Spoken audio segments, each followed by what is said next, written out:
60,500 төгрөг. Эренгээр юу авч хүрэх үү? Нэг 4 хил мах авах л баг та тий. 2 хил мах, 1 хил будаа. Будаа л хүрч байна. Багшийн дундаж цалингийн хэмжээ өдөрт авч байгаа. Дундаж цалин чинь 1,480,000 байт юм биш үү? Гэхдээ дундаж бишээ. Наа чи үндсэн цалин. Түүхийн ажилтнуудын цалин 3.5 сая төгрөг болсон байл та. Түүхийн ажилтны цалин ингэж нэмж болдгийм бол бидний хүүхдийг сургаж байгаа багш нарын цалин нэмчиж болдгоо юм. Энийг яг ингээ хүмүүс ярьдаг. Үнэн. Нэмэх ёстой. Гэтэл энэ салбар чинь 88,000 баг. 88,000-ны цалин нэг дор ингээ шууд үсгэхээр шууд инфляцид нөлөөлдөг. Инээтрээгээ их хурлын хэмжээнд, төсвийн хэмжээнд ярилцсан шийдэх ёстой асуудал болчиход байдаг. Үндсэн цалингаас гадна энэ жил анх удаа олгодгүй байсан. Тэр хоолны нэмэгдлийг олгож байгаа. Бид нэг боломжийнхаа хүрээнд ингээ хийгээд улс орны эдийн засаг өшөө илүү тэлэг.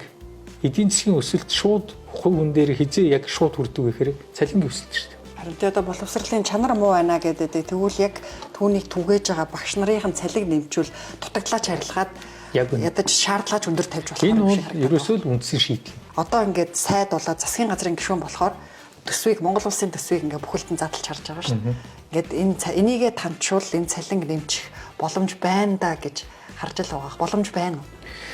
За том маруухан да.